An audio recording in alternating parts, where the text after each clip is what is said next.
വളരെ പ്രധാനപ്പെട്ട വാർത്തകൾ സംഭവിച്ച വാർത്താ ദിനമാണ്. ആ വാർത്തകൾ നമ്മൾ വിശദമായി പരിശോധിക്കുന്നു. പ്രധാനപ്പെട്ട വാർത്തയിലേക്കാണ്. ആദ്യം നടിയെ ആക്രമിച്ച കേസിൽ കുറ്റക്കാരെന്ന് കണ്ടെത്തിയ 6 പ്രതികൾക്കുള്ള ശിക്ഷാവിധി ഇന്ന് ഉച്ചകഴിഞ്ഞ് 3:30-ക്ക് Pulsar Suni, Martin Antony, B Manikandan, V P Vijeesh, H Saleem, Pradeep എന്നിവരുടെ ശിക്ഷയിന്മേലുള്ള വാദം എറണാകുളം പ്രിൻസിപ്പൽ സെഷൻസ് കോടതിയിൽ പൂർത്തിയായി. ശിക്ഷയുടെ കാര്യത്തിൽ വേർതിരിവ് പാടില്ലെന്നും എല്ലാ പ്രതികൾക്കും പരമാവധി ശിക്ഷ നൽകണമെന്നും പ്രോസിക്യൂഷൻ ആവശ്യപ്പെട്ടു. യഥാർത്ഥ കുറ്റവാളി മറഞ്ഞിരിക്കുന്നുണ്ടെന്ന് വാദത്തിനിടയിൽ പ്രോസിക്യൂഷൻ ചൂണ്ടിക്കാട്ടി. പ്രതികളുടെ കുടുംബ പശ്ചാത്തലങ്ങൾ വിവരിച്ച് ശിക്ഷയിൽ ഇളവ് നൽകണം എന്നാണ് പ്രതിഭാഗത്തിന്റെ വാദം. യഥാർത്ഥത്തിൽ കുറ്റം ചെയ്തത് ഒന്നാം പ്രതിയല്ലേ എന്നും മറ്റുള്ളവർ സഹായികളല്ലേ എന്നും കോടതിയുടെ നിരീക്ഷണം അതും വാദത്തിനിടെയുണ്ടായി. ജഡ്ജിയുടെ ഭൂതവും ഭാവിയും തിരയരുതെന്ന് പുറത്തു നടക്കുന്ന ചർച്ചകളിലെ അതൃപ്തി വ്യക്തമാക്കി കോടതി മുന്നറിയിപ്പ് നൽകി. നമ്മുടെ പ്രതിനിധികൾ തത്സമയം വിശദാംശങ്ങളുമായുണ്ട്. Vishnu Suresh, Vipin C Vijayan, S Vijayakumar. ആദ്യം വിഷ്ണു സുരേഷിലേക്കാണ്. വിഷ്ണു, ഏതാണ്ട് 2 മണിക്കൂറിലേറെ നീണ്ട പ്രതിവാദങ്ങളായിരുന്നുവെന്നാണ് ഞാൻ മനസ്സിലാക്കുന്നത്. അത് ഏത് തരത്തിലേക്കാണ്? അതിൽ പ്രധാനപ്പെട്ട ചില ചോദ്യങ്ങൾ കോടതി ചോദിക്കുന്നുണ്ട്, ചില പരാമർശങ്ങൾ പ്രോസിക്യൂഷന്റെ ഭാഗത്തുനിന്നുണ്ടാകുന്നുണ്ട്. വിശദാംശങ്ങൾ എങ്ങനെയാണ്?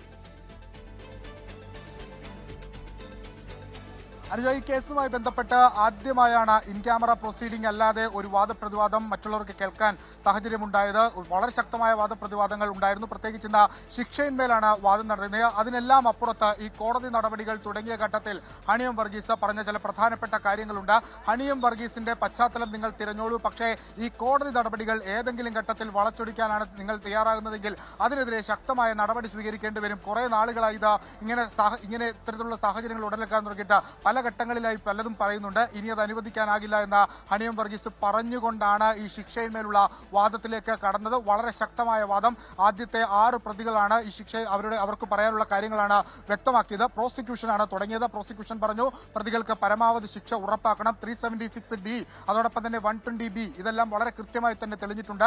120B തെളിഞ്ഞ പശ്ചാത്തലത്തിൽ തന്നെ 1 മുതൽ 6 വരെയുള്ള പ്രതികൾക്ക് ഒരു വേർതിരിവുമില്ലാതെ സമാനമായ കുറ്റകൃത്യങ്ങളിൽ ഏർപ്പെട്ട ആളുകളാണ്. അവർക്കെല്ലാവർക്കും ഒരേ ശിക്ഷ തന്നെ നൽകണം എന്നുള്ളതായിരുന്നു പ്രോസിക്യൂഷന്റെ ആവശ്യം. കോടതി പക്ഷേ വ്യക്തമാക്കുന്നത് ഈ കേസിൽ ഏറ്റവും പ്രധാനപ്പെട്ട പ്രതി A1 ആയ പൾസർ സുനിയാണ്. കൂട്ടബലാത്സംഗം അതിന്റെ ഒരു സാഹചര്യം ഇവിടെ ഉണ്ടോ എന്നുള്ളതാണ് കോടതി ചോദിച്ചത്.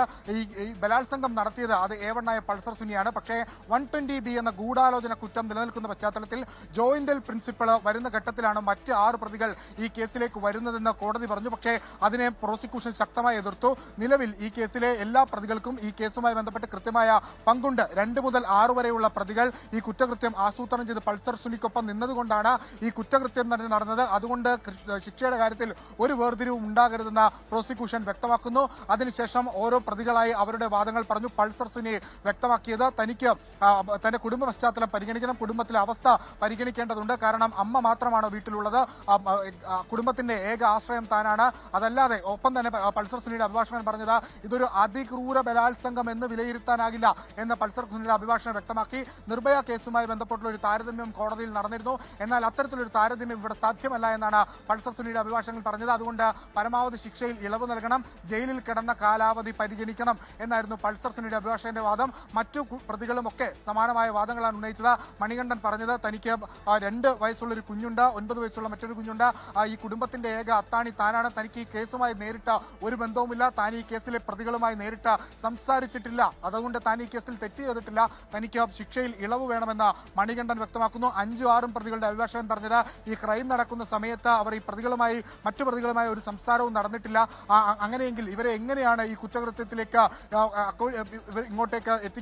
ഇങ്ങോട്ട് ഇതിന്റെ ഭാഗമാക്കാൻ പറ്റുക? പക്ഷേ കുറ്റക്കാരെന്ന് കോടതി ഇതിനോടൊപ്പം തന്നെ വിധിച്ചു കഴിഞ്ഞു. അതുകൊണ്ട് അതങ്ങനെ ആകുന്നില്ല. പക്ഷേ അവരുടെ ശിക്ഷാവിധിയിന്മേൽ ഒരു ഇളവ് നൽകണം എന്ന് കോടതി വ്യക്തമാക്കുകയും ചെയ്തിട്ടുണ്ട്. A2 ആയ മാർട്ടിനാണ് ഇതിൽ ഒരു തെറ്റും ചെയ്തിട്ടില്ല എന്ന് കോടതിയോട് പറഞ്ഞ് തന്നെ ശിക്ഷിക്കരുതെന്ന് മാർട്ടിൻ വ്യക്തമാക്കുകയും ചെയ്തിട്ടുണ്ട്. ഈ കേസിൽ ഏറ്റവും ആദ്യം അറസ്റ്റിലായത് മാർട്ടിനാണ്. വളരെ ശക്തമായ വാദപ്രതിവാദങ്ങൾ ഏകദേശം 2 മണിക്കൂർ നീണ്ടു നിന്നിരുന്നു. അതിൽ ഏറ്റവും കൂടുതൽ വാദം നടന്നത് 376D എന്ന കൂട്ടബലാത്സംഗവുമായി ബന്ധപ്പെട്ടുള്ള കാര്യത്തിലാണ്. അതിൽ പ്രധാനമായി കോടതി തന്നെ ചോദിച്ച ചില കാര്യങ്ങളുണ്ട്. 1-ാം പ്രതിയായ പൾസർ സുനിയാണ് ഇതിൽ ബലാത്സംഗം നടത്തിയിരിക്കുന്നത്. മറ്റുള്ള ആളുകൾക്ക് 120B എന്ന വകുപ്പ് നിലനിന്ന പശ്ചാത്തലത്തിൽ ജോയിന്റൽ പ്രിൻസിപ്പലിന്റെ അടിസ്ഥാനത്തിലാണ് അവർ ഈ കുറ്റകൃത്യത്തിലേക്ക് വരുന്നത്. സ്വാഭാവികമായും അവർക്കെതിരെ കൂട്ടബലാത്സംഗം എങ്ങനെ നിലനിൽക്കും എന്നൊരു ചോദ്യം കോടതി ചോദിച്ചിരുന്നു. എന്നാൽ 120B തെളിഞ്ഞ പശ്ചാത്തലത്തിൽ ഉറപ്പായും മറ്റു പ്രതികൾക്കെതിരെ മറ്റു വകുപ്പുകൾ നിലനിൽക്കും എന്നായിരുന്നു പ്രോസിക്യൂഷൻ ഇതിനെതിരെ എതിർത്ത് പറഞ്ഞത്. ഒരു അഭിഭാഷകൻ A3യുടെ അഭിഭാഷകനാണെന്ന് ഞാൻ മനസ്സിലാക്കുന്നു. A3യുടെ അഭിഭാഷകൻ ഈ കേസുമായി ബന്ധപ്പെട്ട് റേപ്പ് എങ്ങനെയാണ് നടന്നത് എന്നുള്ള കാര്യങ്ങളൊക്കെ കോടതിയിൽ ഉന്നയിച്ച ഘട്ടത്തിൽ കോടതി അതിനെ എതിർത്തു. ഇതൊരു ഇൻ ക്യാമറ പ്രൊസീഡിംഗിൽ നടന്ന ഒരു വാദമാണ്. അതിന്റെ വിവരങ്ങൾ ഇപ്പോൾ പുറത്തു പറയരുത്. ഒപ്പം ഇത്തരം അനാവശ്യമായ കാര്യങ്ങൾ കോടതിക്കകത്തും പുറത്തുമായി പ്രചരിക്കപ്പെട്ടിട്ടുണ്ട്. അതിനി അനുവദിക്കാനാകില്ല എന്ന ജസ്റ്റിസ് അതാണ് വിഷ്ണു. അതിലിപ്പോൾ വിഷ്ണു കോടതിക്കുള്ളിൽ ഉണ്ടായിരുന്ന റിപ്പോർട്ടറാണ്. അപ്പോൾ കോടതി തുടക്കത്തിൽ ഒരു മുന്നറിയിപ്പ് നൽകുന്നുണ്ട്. ആവശ്യമില്ലാത്ത കാര്യങ്ങൾ ജഡ്ജിയുടെ ഭൂതവും ഭാവിയും തിരയുന്നു എന്ന് പറയുന്ന കാര്യത്തിൽ അങ്ങനെയൊക്കെ ഒരു മുന്നറിയിപ്പ് പറയുന്നു. ആവശ്യമില്ലാത്ത കാര്യങ്ങൾ പറയുകയാണെന്ന് പറയുന്നു. അവസാനവും ആ തരത്തിലേക്ക് കോടതി എന്തുകൊണ്ടാണ് അങ്ങനെ ഒരു പരാമർശം 2 ഘട്ടങ്ങളിലായി നടത്താൻ ഇടയായത്?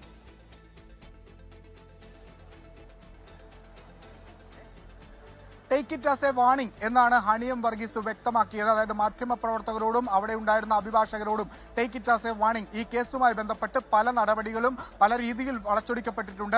ഹണിയം വർഗീസിന്റെ പശ്ചാത്തലം നിങ്ങൾ പരിശോധിച്ചോളൂ, അതിലെനിക്കൊരു പ്രശ്നവുമില്ല.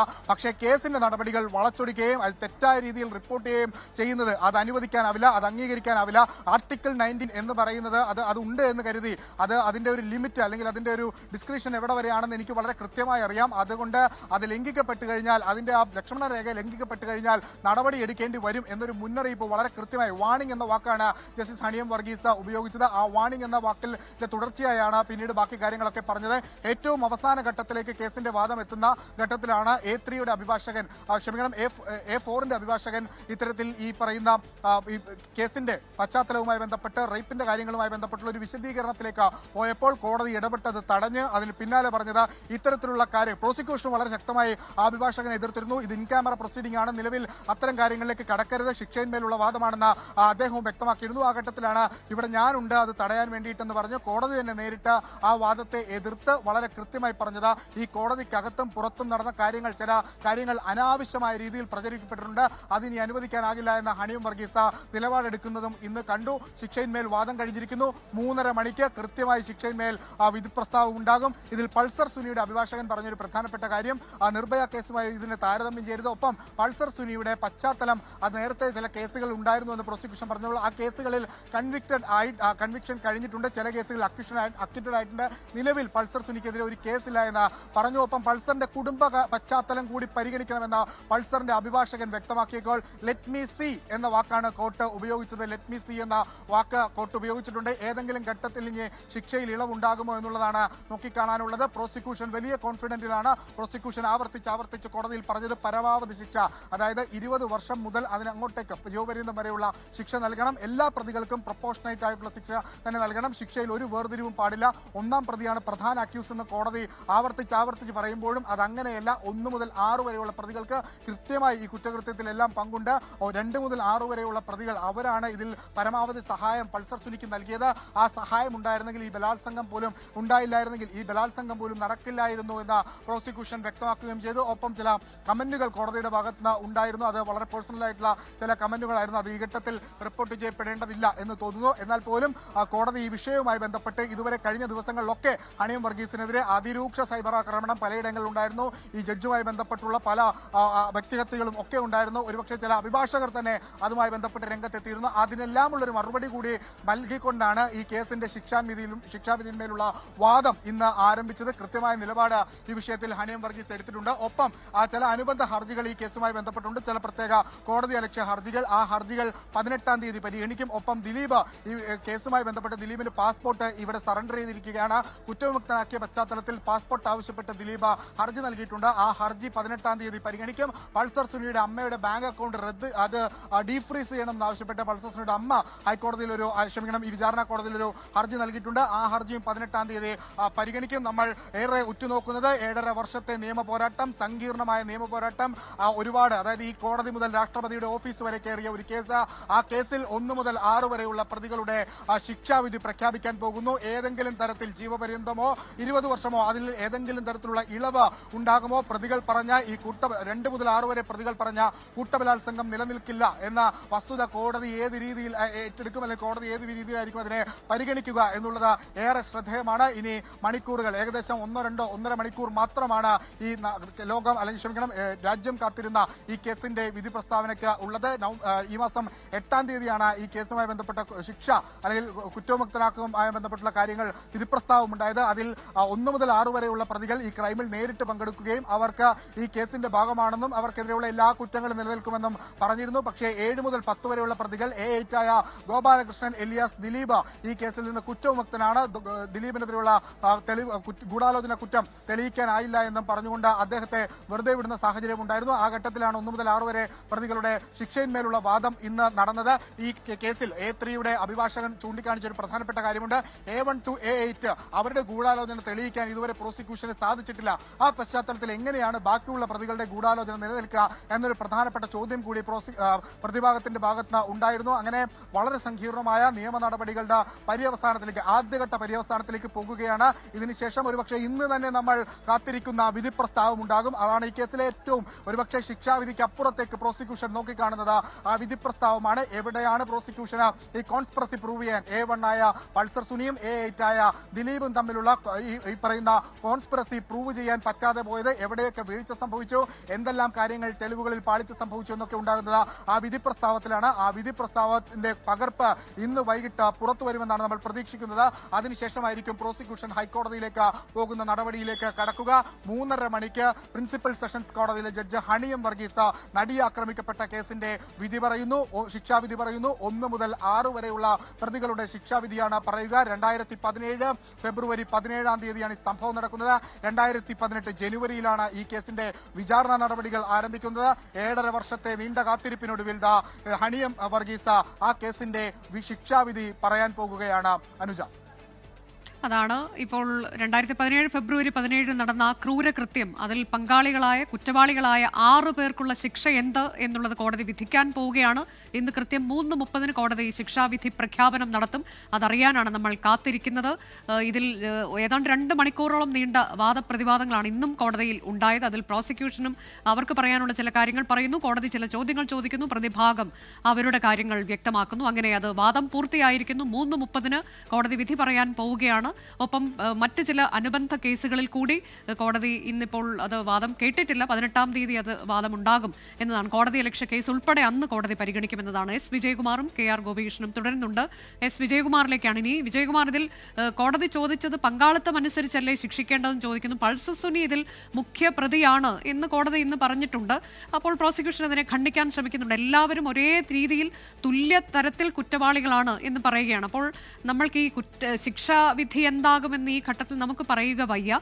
പക്ഷേ ഉയർന്നു വന്ന ചില വാദമുഖങ്ങളിൽ നിന്ന് ഒരുപക്ഷെ എല്ലാവർക്കും ഒരേ രീതിയിലുള്ള ശിക്ഷയാകില്ലേ എന്നൊരു സംശയം ഉയർന്നു വരുന്നുണ്ട്. S. വിജയകുമാർ, അനുജ, അത്തരമൊരു സംശയം വേണമെങ്കിൽ നമുക്ക് ഈ ഘട്ടത്തിൽ ഉന്നയിക്കാവുന്നതാണ്. കേവലം മാത്രം മണിക്കൂറുകൾ മാത്രമേ ബാക്കിയുള്ളൂ ശിക്ഷാ പ്രഖ്യാപനത്തിന്.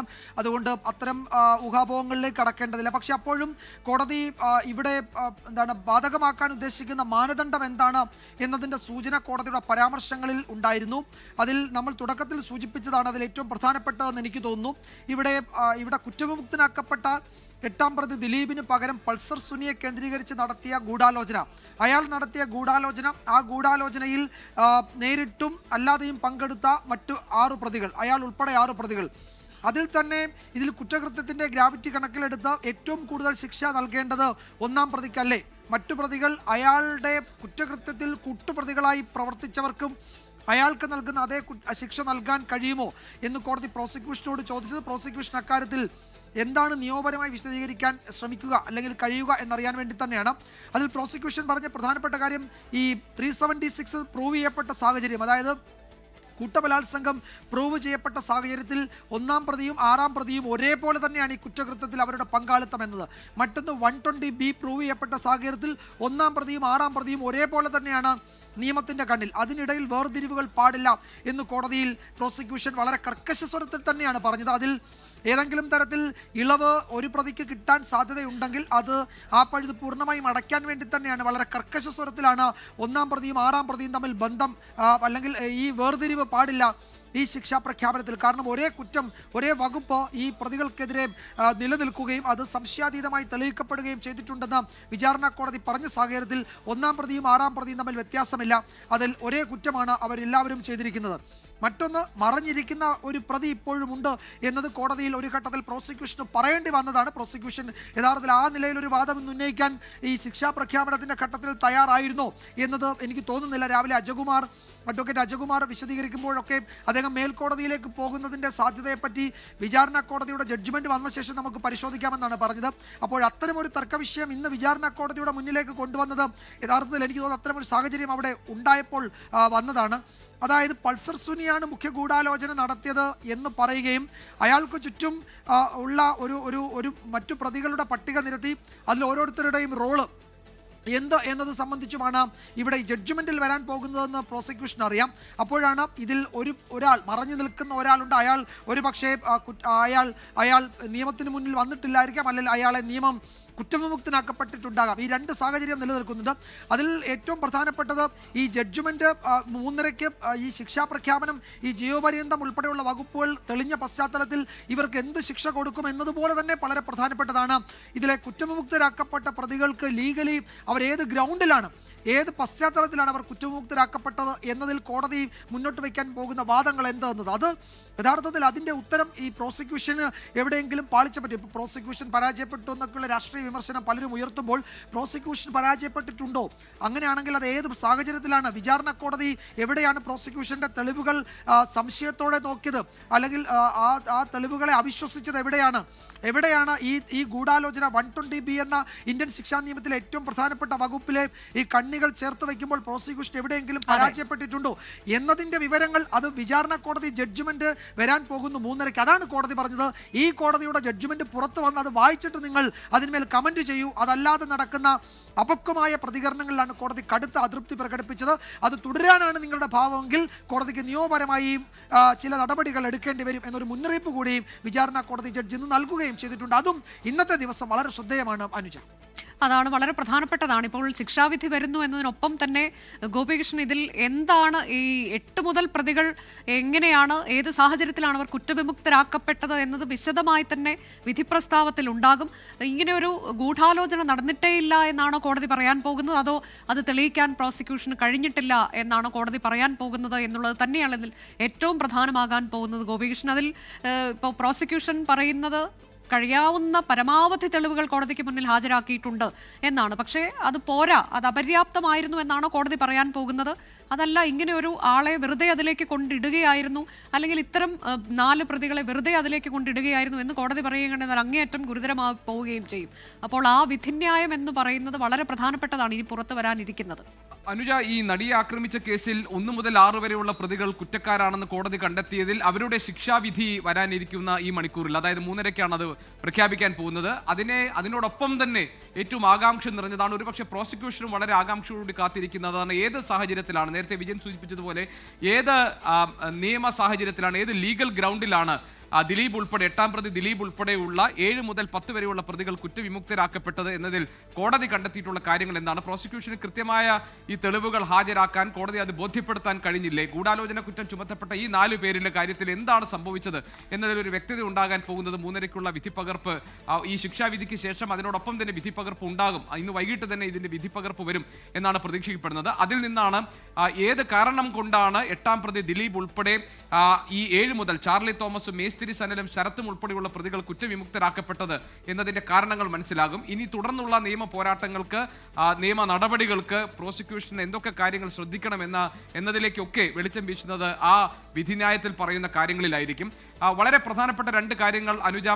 ഇന്ന് കോടതിയിൽ ഏതാണ്ട് 1.25 മണിക്കൂർ നീണ്ട വാദമുഖങ്ങൾ അവതരിപ്പിച്ച പ്രോസിക്യൂഷനും പ്രതിഭാഗവും, അതിനകത്ത് പ്രോസിക്യൂഷൻ വളരെ കാര്യമായി തന്നെ ഇതിനകത്തെ യഥാർത്ഥ ക്രിമിനൽ, ഇതിൽ കുറ്റകൃത്യം നടത്തിയ യഥാർത്ഥയാൾ അല്ലെങ്കിൽ ക്രിമിനൽ ഇപ്പോഴും മറഞ്ഞിരിക്കുന്നു എന്ന കാര്യം കോടതിയുടെ ശ്രദ്ധയിലേക്ക് കൊണ്ടുവന്നിട്ടുണ്ട്. പല സന്ദർഭങ്ങളിലും ഇതിലേക്ക്, ഈ ഭാഗങ്ങളിലേക്ക് കൊണ്ടുവരാൻ വേണ്ടി പ്രോസിക്യൂഷൻ ഒരുപക്ഷെ ആലോചിക്കുന്നുണ്ടാകാം. അതുകൊണ്ടാണ് കൂടുതൽ സമയം വാദത്തിന് വേണം എന്നൊരു ആവശ്യം ഒരുപക്ഷെ കോടതി മുൻപാകെ പ്രോസിക്യൂഷൻ വെച്ചിട്ടുണ്ടാവുക. ഏതായാലും സമയക്ലിപ്തത പാലിക്കണം എന്ന് കോടതി പറഞ്ഞിട്ടുണ്ട്. കാരണം ശിക്ഷാവിധി ഇന്ന് പ്രഖ്യാപിക്കാനുള്ളത് എന്നാണ് പറഞ്ഞത്.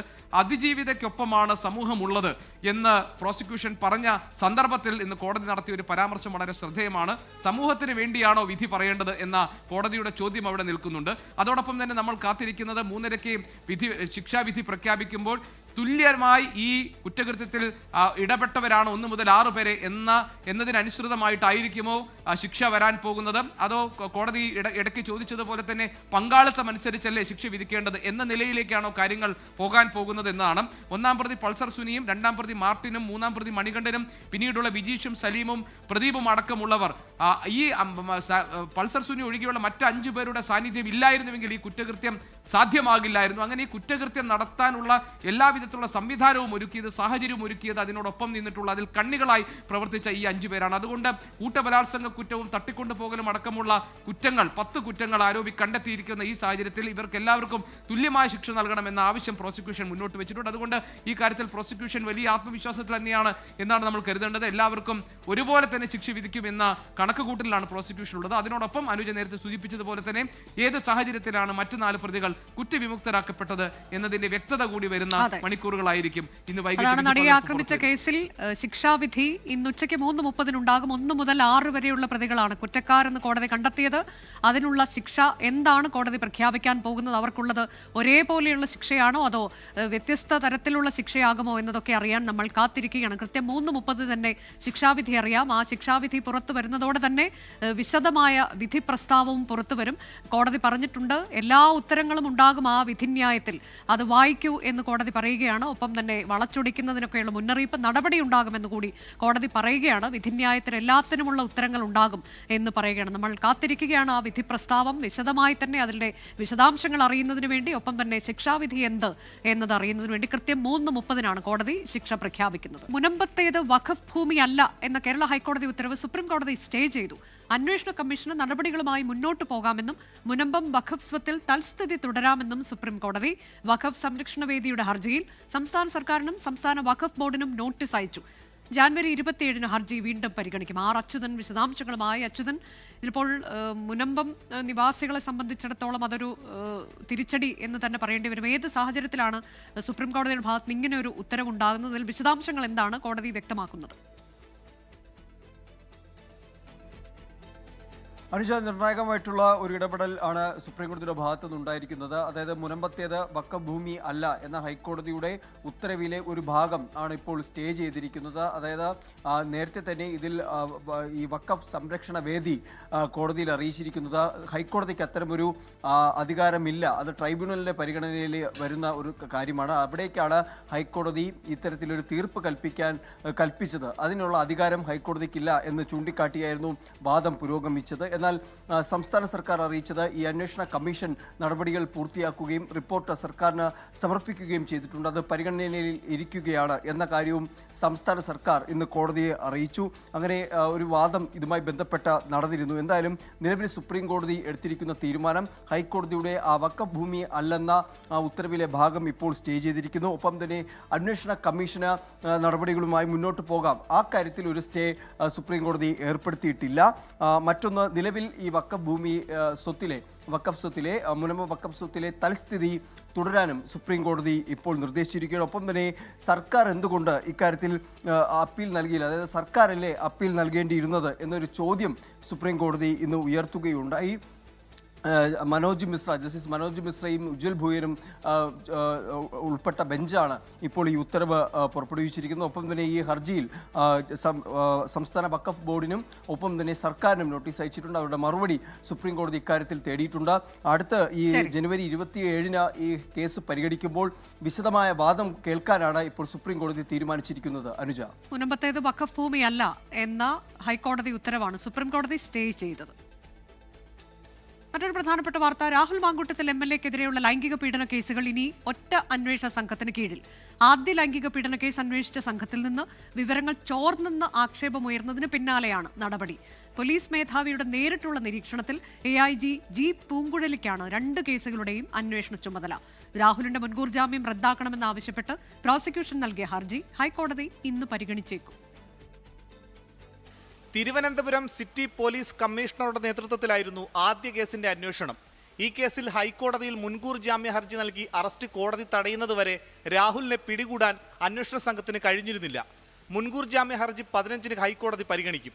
ജാമ്യം തള്ളിയാൽ ഉടൻ രാഹുൽ വീണ്ടും ഒളിവിൽ പോകാനുള്ള സാധ്യതയും അന്വേഷണ സംഘം തള്ളിക്കളയുന്നില്ല. അതിനാൽ 15 ദിവസത്തെ ഒളിവ് ജീവിതം അവസാനിപ്പിച്ച് കേരളത്തിലെത്തിയ രാഹുലിനായി നിരീക്ഷണം ശക്തമാക്കിയിരിക്കുകയാണ് പോലീസ്. കേസിൽ മുൻകൂർ ജാമ്യം പരിഗണിക്കുന്നതിന് മുൻപ് പരമാവധി തെളിവുകൾ ശേഖരിക്കുകയാണ് അന്വേഷണ സംഘം. രാഹുൽ ഒളിവിൽ കഴിഞ്ഞത് 8 ഇടങ്ങളിലാണെന്നുള്ള വിവരം ലഭിച്ചു. വില്ലകളിലും ഫാം ഹൗസുകളിലും റിസോർട്ടുകളിലുമായിരുന്നു താമസം. പ്രാദേശിക യൂത്ത് കോൺഗ്രസ് നേതാക്കളുടെ സഹായവും രാഹുലിന് ലഭിച്ചുവെന്നാണ് അന്വേഷണ സംഘത്തിന്റെ കണ്ടെത്തൽ. 24 തിരുവനന്തപുരം. ഒളിവിലായിരുന്ന രാഹുൽ മാങ്കൂട്ടത്തിൽ MLAക്ക് പാലക്കാട് പ്രാദേശിക കോൺഗ്രസ് നേതൃത്വം നൽകിയ സ്വീകരണത്തിൽ വിവാദം. രാഹുലിനെ കോൺഗ്രസ് സംരക്ഷിക്കുന്നുവെന്നാരോപിച്ച് LDFും BJPയും രംഗത്തെത്തി. അതേസമയം പാലക്കാട്ടെ ഫ്ളാറ്റ് ഒഴിയാൻ രാഹുലിന് അസോസിയേഷൻ നോട്ടീസ് നൽകി. ലൈംഗിക പീഡന കേസുകളിൽ പ്രതിയായ രാഹുൽ മാങ്കൂട്ടത്തിൽ 15 ദിവസത്തെ ഒളിവിന് ശേഷമാണ് ഇന്നലെ പാലക്കാടെത്തി വോട്ട് രേഖപ്പെടുത്തിയത്. രാഹുലിന് ബൊക്കെ നൽകിയായിരുന്നു പ്രാദേശിക കോൺഗ്രസ് നേതാക്കൾ സ്വീകരിച്ചത്. ഇതിനെതിരെയാണ് LDFും BJPയും രംഗത്തെത്തിയത്. ആ വോട്ട് ചെയ്യാൻ വേണ്ടി എത്തുന്ന MLAയുടെ കൂടെ അദ്ദേഹത്തിന് എന്തോ ഒരു ഹീറോ പരിവേഷം കൊടുത്തുകൊണ്ട് കുറേ യുവ കോൺഗ്രസ്സുകാരാണ് നിൽക്കുന്നത്. ആ MLA ചങ്കാണ്, എനിക്കറിയില്ല എന്തൊക്കെയാണെന്ന്. അദ്ദേഹത്തിന് ബൊക്കെ കൊടുത്തുകൊണ്ട് സ്വീകരിച്ചതാരാണ്? കോൺഗ്രസ് പാർട്ടിയുടെ നേതാക്കന്മാർ തന്നെയാണ്. ഈ ഷാഫിയെയും രാഹുലിനെയൊന്നും ഒഴിവാക്കി പോവാനായിട്ട് കോൺഗ്രസ് പാർട്ടിക്ക് സാധിക്കില്ല എന്നത് ഒരിക്കൽ കൂടെ ബോധ്യം വന്നിരിക്കുകയാണ്. പാർട്ടി പുറത്താക്കിയ ഒരാൾക്ക് സംരക്ഷണം നൽകേണ്ടതില്ലെന്നും രാഹുലിന് സ്വീകരണം ഒരുക്കിയ നടപടിയിൽ പരിശോധിച്ച് നടപടിയെടുക്കുമെന്നും DCC പ്രസിഡന്റ് A തങ്കപ്പൻ പ്രതികരിച്ചു. അങ്ങനെ ഒരാളെ കൊടുത്തു പറഞ്ഞ വഴി പോണവർ പലതും ചെയ്തു പറഞ്ഞാൽ അതിന്റെ ഉത്തരവാദിത്വം പാർട്ടിക്കില്ല. ഉറപ്പായെടുക്കും. കോൺഗ്രസിന് ഉത്തരവാദിത്തപ്പെട്ടവര് പാർട്ടിയിൽ നിന്ന് പുറത്താക്കിയ ഒരാളെ ബന്ധങ്ങളൊക്കെ വേറെ കഥ, അല്ലാതെ ഔദ്യോഗികമായിട്ടോ മറ്റോ എന്തും ബന്ധപ്പെട്ടെങ്കിൽ 100% നടപടി. അതേസമയം സ്ഥിരമായി പോലീസ് ഉൾപ്പെടെ കയറിയിറങ്ങുന്നത് താമസക്കാർക്ക് ബുദ്ധിമുട്ടാകുന്നു എന്ന് ചൂണ്ടിക്കാട്ടി രാഹുലിനോട് ഫ്ളാറ്റ് ഒഴിയാൻ അസോസിയേഷൻ ആവശ്യപ്പെട്ടു. ഈ മാസം 25-നകം ഫ്ളാറ്റ് ഒഴിയണമെന്ന് രാഹുലിന് താമസക്കാരുടെ അസോസിയേഷൻ നോട്ടീസ് നൽകി. ഫ്ളാറ്റിൽ നിന്ന് ഉടൻ ഒഴിയാമെന്ന് രാഹുൽ മാങ്കൂട്ടത്തിൽ അറിയിച്ചതായാണ് വിവരം. 24 പാലക്കാട്. രാഹുൽ മാങ്കൂട്ടത്തിനെതിരെ പരാതി നൽകിയ അതിജീവിതയ്ക്കെതിരായ KPCC അധ്യക്ഷൻ സണ്ണി ജോസഫിന്റെ പരാമർശത്തിൽ കോൺഗ്രസിൽ അതൃപ്തി. നടൻ ദിലീപിനെ പിന്തുണച്ച അടൂർ പ്രകാശിന്റെ പ്രതികരണത്തിന് തുല്യമായ പരാമർശമാണ് സണ്ണി ജോസഫിൽ നിന്നുണ്ടായത് എന്നാണ് വിമർശനം. രാഹുൽ മാങ്കൂട്ടത്തിനോടുള്ള കോൺഗ്രസിന്റെ സമീപനം ക്ലിയർ ആണെന്ന് AICC general secretary KC Venugopal പ്രതികരിച്ചു. തദ്ദേശ തെരഞ്ഞെടുപ്പിന്റെ 2ാംഘട്ട വോട്ടെടുപ്പ് നടക്കുന്നതിന്റെ തൊട്ടു തലേന്ന് KPCC അധ്യക്ഷൻ സണ്ണി ജോസഫ് നടത്തിയ പരാമർശം തിരിച്ചടിയായി എന്ന വിലയിരുത്തലാണ് കോൺഗ്രസിലെ ഒരു വിഭാഗം നേതാക്കൾ. അതിജീവിതയുടെ പരാതി രാഷ്ട്രീയ പ്രേരിതമാണെന്നും വെൽ ഡ്രാഫ്റ്റഡാണെന്നുമുള്ള പരാമർശം ന്യായീകരിക്കാനാവുന്നതല്ല. പരാതി സ്വീകരിച്ച ആളിൽ നിന്ന് ഒരിക്കലും ഉണ്ടാകാൻ പാടില്ലാത്ത പ്രതികരണമാണിതെന്നും നേതാക്കൾ വിമർശിക്കുന്നു. 1ാംഘട്ട പോളിംഗ് നടന്ന ദിവസം നടൻ ദിലീപിനെ പിന്തുണച്ച് സംസാരിച്ച UDF കൺവീനർ അടൂർ പ്രകാശിന്റെ പരാമർശത്തിന് തുല്യമാണ് സണ്ണി ജോസഫിന്റെ പ്രതികരണമെന്നും നേതാക്കൾക്ക് വിമർശനമുണ്ട്. അതിജീവിതയ്ക്കെതിരായ സണ്ണി ജോസഫിന്റെ പരാമർശം രാഹുൽ മാങ്കൂട്ടത്തിനെതിരായ നടപടിയുടെ ശോഭ കെടുത്തിയെന്നും നേതാക്കൾ ചൂണ്ടിക്കാട്ടുന്നു. എന്നാൽ രാഹുൽ മാങ്കൂട്ടത്തിനെതിരായ പാർട്ടി നിലപാട് ക്ലിയർ ആണെന്നാണ് ഹൈക്കമാൻഡിന്റെ പ്രതികരണം. ഈ രാജ്യത്തെ എല്ലാവരും 2 കോടി ജനങ്ങൾ എടുക്കുമ്പോൾ ഏതെങ്കിലും ഒരു കോൺഗ്രസ് പ്രവർത്തനം ഉണ്ടായിക്കൂടാതില്ലല്ലോ. അതാണോ അതിന്റെ base? We are clear on that. Rahul Mankoottathil പാർട്ടിക്ക് പുറത്തായെങ്കിലും കോൺഗ്രസിലെ ചില നേതാക്കൾക്ക് ഇപ്പോഴും അദ്ദേഹത്തോട് ആഭിമുഖ്യമുണ്ട്. അതിന് തെളിവായാണ് സണ്ണി ജോസഫിന്റെ പ്രതികരണത്തെ കോൺഗ്രസിലെ ഒരു വിഭാഗം നേതാക്കൾ കാണുന്നത്. 24 തിരുവനന്തപുരം. രാഹുൽ മാങ്കൂട്ടത്തിൽ MLAക്കെതിരായ ലൈംഗിക പീഡന കേസുകളിൽ ഇന്നലെ മുഖ്യമന്ത്രി പിണറായി വിജയൻ നടത്തിയ സ്ത്രീലമ്പടൻ പരാമർശത്തിൽ CPIM കോൺഗ്രസ് നേതാക്കൾ തമ്മിൽ വാക്പോര്. മുഖ്യമന്ത്രി പറഞ്ഞതിനെ പിന്തുണച്ച് മന്ത്രി V ശിവൻകുട്ടിയും LDF കൺവീനർ TP രാമകൃഷ്ണനും രംഗത്തെത്തി. പരാമർശത്തിന് മറുപടിയുമായി കോൺഗ്രസ് നേതാക്കൾ ഇന്നും രംഗത്തെത്തി. ശ്രീലമ്പടൻ തന്നെയാണ്. അപ്പോൾ യൂസ് ആൻഡ് ത്രോ സംസ്കാരത്തിൻ്റെ ഉടമകളാണ് ഏതാനും വരുന്ന കോൺഗ്രസ്സുകാർ എന്നുള്ള കാര്യം നാം ഓർത്തിരിക്കേണ്ടതായിട്ടുണ്ട്. കോൺഗ്രസിലെ സ്ത്രീലംബടരായ ചിലർ എന്തൊക്കെയാണ് കാട്ടിക്കൂട്ടുന്നത്? അത് ശരിയായ പ്രതികരണമല്ലേ? ഗവൺമെന്റിന് മേൽ നിരവധി പരാതികൾ വരുന്നുണ്ട്. അത്തരമൊരു അനുഭവത്തിന്റെ അടിസ്ഥാനത്തിൽ, ഭരണരംഗത്തുള്ള അനുഭവത്തിന്റെ അടിസ്ഥാനത്തിൽ മുഖ്യമന്ത്രി പറയുകയാണ്.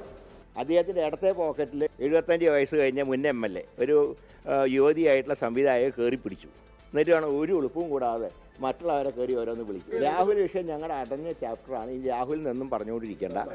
ഇന്നലെ തന്നെ അദ്ദേഹത്തിന്റെ ആക്രമണം അദ്ദേഹം സ്വയം ഡിഫൻസിലാവുകയല്ലേ ചെയ്തത്. എനിക്കറിയില്ല ആരാ അദ്ദേഹത്തെ ഉപദേശിച്ചു കൊടുത്തത് ആ പ്രസ്താവനക്ക്.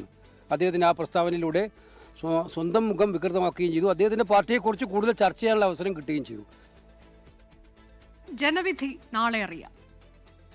പഞ്ചായത്തിലോട്ട് കോ സ്പോൺസേഡ് ബൈ വോക്കറുദ്ധരിക്കൂ, നടന്നുകൊണ്ടേയിരിക്കൂ.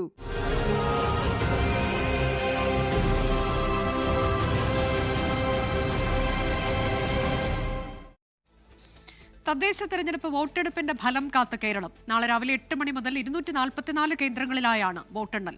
2 ഘട്ടങ്ങളിലായി നടന്ന പോളിംഗിൽ 73.68% പേർ വോട്ട് ചെയ്തുവെന്നാണ് അന്തിമ കണക്ക്. ഫലം വരാൻ മണിക്കൂറുകൾ മാത്രമുള്ളപ്പോൾ തികഞ്ഞ ആത്മവിശ്വാസത്തിലാണ് മുന്നണികൾ.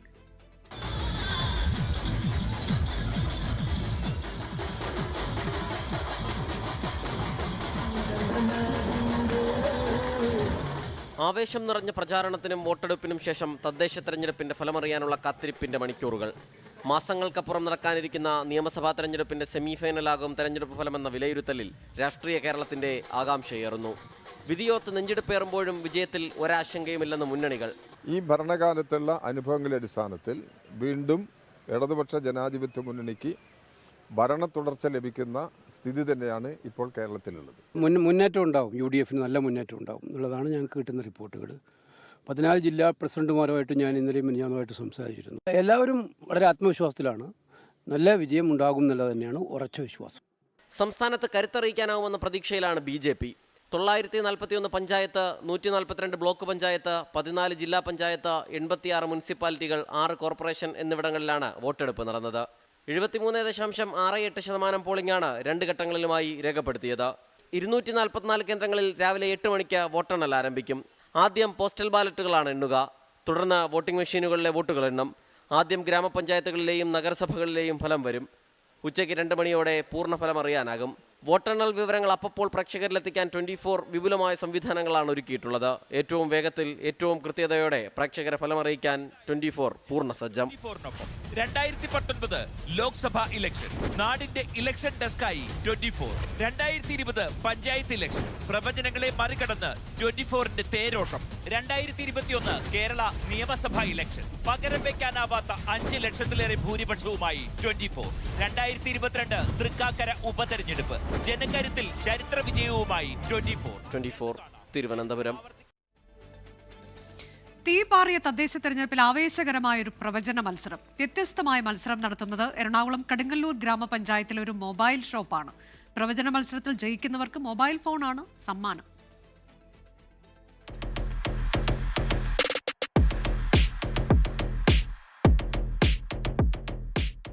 പലതരത്തിലുള്ള പ്രവചന മത്സരങ്ങൾ കണ്ടിട്ടുണ്ടെങ്കിലും തെരഞ്ഞെടുപ്പ് കാലഘട്ടത്തിലെ പ്രവചന മത്സരമാണ് കടുങ്ങല്ലൂരിൽ വൈറൽ.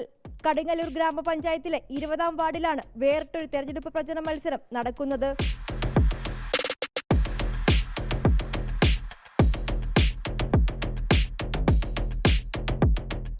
നൈസ് മൊബൈൽ ഷോപ്പാണ് മത്സരം സംഘടിപ്പിച്ചത്. പ്രവചന സിംഹങ്ങളാകാൻ എത്തുന്നവർക്ക് ഒരു പേപ്പർ നൽകും. ആ പേപ്പറിൽ സ്ഥാനാർത്ഥിയുടെ പേര്, പാർട്ടി, എത്ര വോട്ടിൽ ജയിക്കും എന്നത് പൂരിപ്പിച്ച് ബാലറ്റിലേക്ക് ഇടണം. വോട്ടെണ്ണൽ ദിവസമായ നാളെ ബാലറ്റ് പൊട്ടിക്കും. ആരാണോ ഭാഗ്യശാലി അവർക്കായി മൊബൈൽ ഫോണാണ് കാത്തിരിക്കുന്നത്. ഈ വാർഡിലെ ഇലക്ഷൻ ഇപ്പോഴും കഴിഞ്ഞിട്ടില്ല. ഈ ഇലക്ഷൻ തീരണമെങ്കിൽ നാളെ, അതായത് 12-ാം തീയതി രാത്രി 9 മണി വരെ ഇലക്ഷൻ നടക്കും. അപ്പോൾ നിങ്ങൾക്ക് തമാശയായിട്ട് തോന്നും. തമാശയല്ല ഇത്. ഈ നറുക്കെടുപ്പിലെ വിജയിക്ക് 5G മൊബൈലാണ് സമ്മാനമായി നൽകുന്നത്. വിവിധ മുന്നണികളുടെ അണികൾ തകൃതിയായി തന്നെ മത്സരത്തിൽ പങ്കെടുത്തിട്ടുണ്ട്. ഞാനും ഈ പ്രവചന മത്സരത്തിന്റെ ഭാഗമായിരിക്കുകയാണ്. വാശിയേറിയ തെരഞ്ഞെടുപ്പിൽ ആര് വിജയിക്കും എന്നതുപോലെ തന്നെ ഈ പ്രവചന മത്സരത്തിലും ആര് വിജയിക്കും എന്നുള്ള ആകാംക്ഷയിലാണ് ഇവിടുത്തെ ജനങ്ങൾ. ക്യാമറമാൻ സജിലിനൊപ്പം ശ്രീലക്ഷ്മി BP, 24 കൊച്ചി. ശബരിമല സ്വർണ്ണക്കൊള്ളയിൽ തിരുവിതാംകൂർ ദേവസ്വം ബോർഡ് മുൻ പ്രസിഡന്റ് പത്മകുമാറിന്റെ ജാമ്യാപേക്ഷ കൊല്ലം വിജിലൻസ് കോടതി തള്ളി. മുഖ്യപ്രതി ഉണ്ണികൃഷ്ണൻ പോറ്റി ജാമ്യം തേടി കോടതിയെ സമീപിച്ചു. കേസിൽ കോൺഗ്രസ് നേതാവ് രമേശ് ചെന്നിത്തലയുടെ മൊഴിയെടുക്കുന്നത് പ്രത്യേക അന്വേഷണ സംഘം ഞായറാഴ്ചത്തേക്ക് മാറ്റി. കേസിൽ CBI അന്വേഷണം ആവശ്യപ്പെട്ട് BJP സംസ്ഥാന അധ്യക്ഷൻ രാജീവ് ചന്ദ്രശേഖർ നൽകിയ ഹർജിയിൽ മുൻ ദേവസ്വം ബോർഡ് ഭാരവാഹികൾക്കുൾപ്പെടെ ഹൈക്കോടതി നോട്ടീസ് അയച്ചു. ശബരിമല സ്വർണ്ണക്കൊള്ളയിൽ രജിസ്റ്റർ ചെയ്ത കട്ടിളപ്പാളി കേസിലാണ് ജാമ്യം തേടി തിരുവിതാംകൂർ ദേവസ്വം ബോർഡ് മുൻ പ്രസിഡന്റ് പത്മകുമാർ കൊല്ലം വിജിലൻസ് കോടതിയെ സമീപിച്ചത്. ദേവസ്വം ബോർഡിന് കൂട്ടുത്തരവാദിത്തമാണെന്നായിരുന്നു പത്മകുമാറിന്റെ വാദം. പത്മകുമാറിന്റെ അറിവോടെയാണ് സ്വർണ്ണക്കൊള്ളയെന്ന് പ്രോസിക്യൂഷൻ അഭിഭാഷകനായ സിനുരാജൻ വാദിച്ചു. പ്രോസിക്യൂഷൻ വാദം പരിഗണിച്ച കോടതി പത്മകുമാറിന്റെ ജാമ്യാപേക്ഷ തള്ളുകയായിരുന്നു. ജാമ്യാപേക്ഷയുമായി മേൽക്കോടതിയെ സമീപിക്കാനാണ് പത്മകുമാറിന്റെ നീക്കം. കേസിൽ ജാമ്യം തേടി ഉണ്ണികൃഷ്ണൻ പോറ്റി കൊല്ലം വിജിലൻസ് കോടതിയെ സമീപിച്ചു. ജാമ്യ ഹർജി 18-ന് പരിഗണിക്കും. അതേസമയം കേസിൽ രമേശ് ചെന്നിത്തല ഞായറാഴ്ച പ്രത്യേക അന്വേഷണ സംഘത്തിന് മൊഴി നൽകും. ഇന്ന് വൈകിട്ട് മൊഴിയെടുക്കുന്നതിലെ ചെന്നിത്തലയുടെ അസൗകര്യം കണക്കിലെടുത്താണ് നടപടി. സ്വർണ്ണക്കൊള്ളയിൽ രാജ്യാന്തര പുരാവസ്തു കടത്തു മാഫിയയ്ക്ക് ബന്ധമുണ്ടെന്നും 500 കോടി രൂപയുടെ ഇടപാട് നടന്നെന്നുമായിരുന്നു രമേശ് ചെന്നിത്തലയുടെ വെളിപ്പെടുത്തൽ. 24 കൊല്ലം. ഇനി ശബരിമല വാർത്തകൾ. Saranam Sannidhanam co powered by Ramesh RG നല്ലെണ്ണ. ആർജിക്കാം നല്ലൊരു പ്രാർത്ഥനാശീലം. കളർ മങ്ങാത്ത വൃത്തി. ലേക്രോൾ കാർ ഷാംപൂ. തരിതരിയായ GRB നെയ്. പ്യുവറാണ്, അത് ഷുവറാണ്. Co sponsored by BLM Kerala, Tamil Nadu, Pondicherry. ശബരിമലയിൽ ഇന്നും വൻ ഭക്തജന തിരക്ക്. 45,875 പേരാണ് 12 മണിവരെ ദർശനം നടത്തിയത്. 1 മണിക്കൂറിൽ 3,875 പേർ 18-ാം പടി ചവിട്ടി. മരക്കൂട്ടം മുതൽ വലിയ തിരക്കാണ് രാവിലെ ഉണ്ടായത്. തിരക്ക് കണക്കിലെടുത്ത് ഘട്ടം ഘട്ടമായാണ് ഭക്തരെ സന്നിധാനത്തേക്ക് പ്രവേശിപ്പിക്കുന്നത്. ഇന്നലെ മാത്രം ദർശനം നടത്തിയത് 92,041 ഭക്തരാണ്. ദർശനത്തിനായി സംസ്ഥാന പോലീസ് മേധാവി റവാഡ ചന്ദ്രശേഖർ ശബരിമലയിലെത്തി. ദർശനം പൂർത്തിയാക്കി വൈകുന്നേരത്തോടെ മലയിറങ്ങും. ചരിത്രപ്രസിദ്ധമായ വൈക്കത്തഷ്ടമി ദർശനത്തിന് വൻ ഭക്തജന തിരക്ക്. പുലർച്ചെ നട തുറന്നപ്പോൾ മുതൽ 10,000-കണക്കിന് ഭക്തരാണ് അഷ്ടമി ദർശനത്തിനായി എത്തിയത്. 12 ദിവസം നീളുന്ന ഉത്സവാഘോഷങ്ങൾക്ക് നാളെ ആറാട്ടോടെ സമാപനമാകും.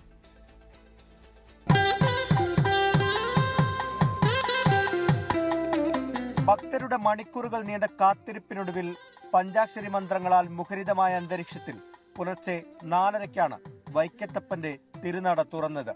വൃശ്ചിക മാസത്തിലെ കൃഷ്ണപക്ഷത്തിലെ അഷ്ടമി ദിനത്തിൽ മഹാദേവന്റെ മോഹനരൂപം ദർശിച്ച് സായുജ്യമടഞ്ഞ് 10,000-ങ്ങൾ.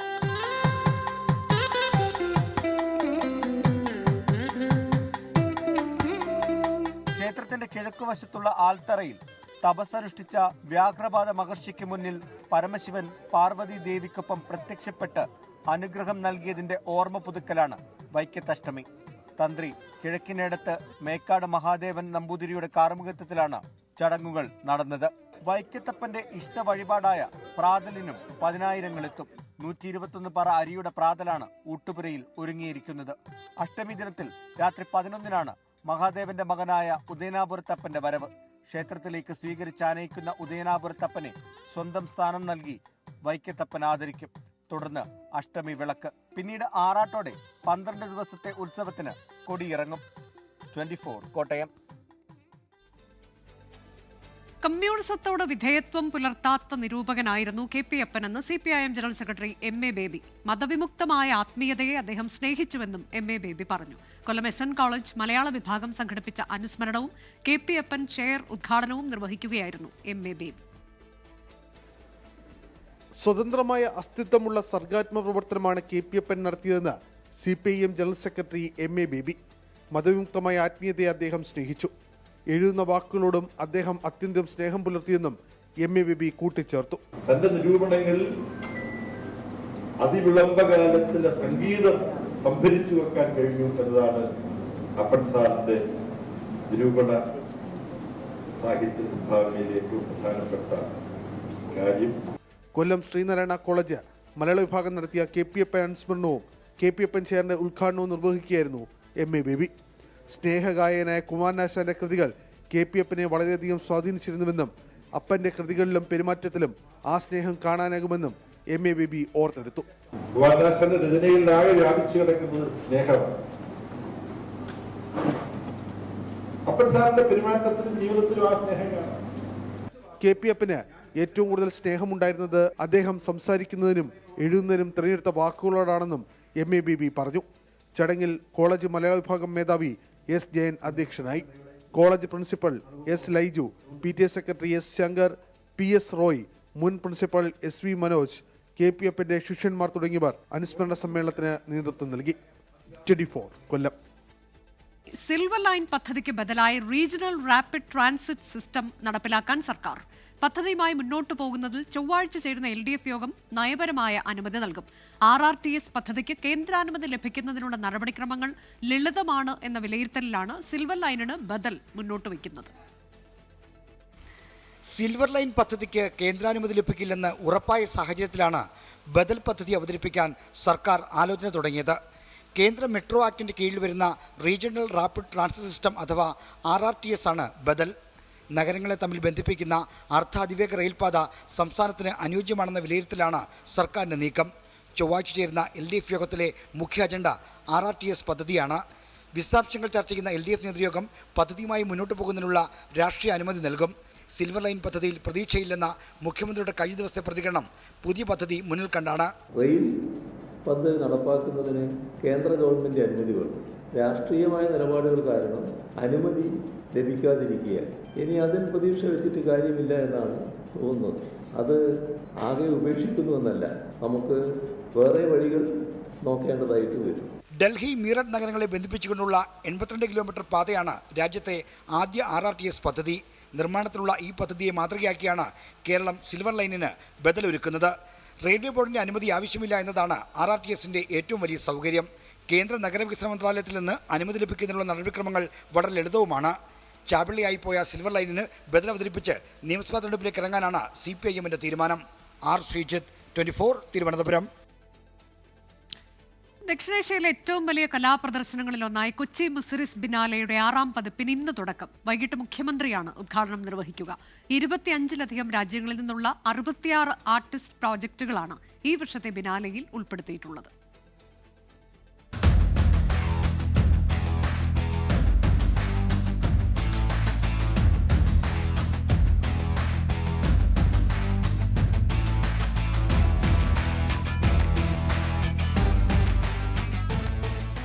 ചിന്തകളെ തൊട്ടുണർത്തുന്ന കലയുടെ മഹാപൂരം ആരംഭിക്കുകയായി. കൊച്ചി മുസിരീസ് ബിനാലയ്ക്ക് ഇന്നിതാ തുടക്കം. 29 വേദികൾ, രാജ്യാന്തര കലാകാരന്മാരുടെ സാന്നിധ്യം, കണ്ണിറയെ ആർട്ടിസ്റ്റ് പ്രൊജക്റ്റുകൾ, സമാന്തര പ്രദർശനങ്ങൾ വേറെ. ബിനാലെ സന്തോഷത്തിലേക്ക് ഫോർട്ട് കൊച്ചി കടക്കുകയാണ്. ഫോർ ദി ടൈം ബീയിങ് എന്നാണ് 6ാം പ്രദർശനത്തിന്റെ പേര്. ആസ്പിൻവാൾ ഹൗസിൽ മാർഗി രഹിത കൃഷ്ണദാസിന്റെ തായമ്പകയോടെയാണ് പതാക ഉയർത്തുക. പ്രശസ്ത കലാകാരൻ നിഖിൽ ചോപ്രയും ഗോവയിലെ HH ആർട്ട് സ്പേസസും ചേർന്ന് ക്യൂറേറ്റ് ചെയ്യുന്ന പ്രദർശനങ്ങൾ. രാജ്യത്തിന്റെ വിവിധ ഭാഗങ്ങളിൽ നിന്ന് കലാകാരന്മാർ ഫോർട്ട് കൊച്ചിയിൽ എത്തിക്കഴിഞ്ഞു. Biennale is still nice. We are enjoying it. Yeah, but we actually came with to present our voices here. So voice means we want to specifically place our voices against the caste oppressions and the issues related to our identity. Students biennale, Malayali കലാകാരന്മാരുടെ ഇടം പ്രദർശനം എന്നിവയും പ്രത്യേകതയാണ്. മുൻ പതിപ്പുകളെ അപേക്ഷിച്ച് മട്ടാഞ്ചേരിയിലും fort കൊച്ചിയിലുമായി കൂടുതൽ ഗാലറികൾ 6ാം പതിപ്പിലുണ്ട്. 2026 March 31 വരെയാണ് biennale. ഇന്നത്തെ ഉദ്ഘാടന ചടങ്ങിന് ശേഷം ഷഹബാസ് അമാൻ, നേഹ നായർ, രശ്മി സതീഷ് എന്നിവർ നയിക്കുന്ന സംഗീത പരിപാടി നടക്കും.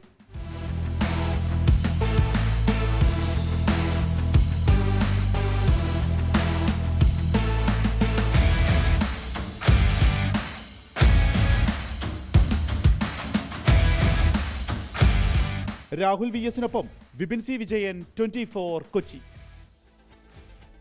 ഈ റിപ്പോർട്ടോടെ 1 PM ന്യൂസ് അവസാനിക്കുകയാണ്.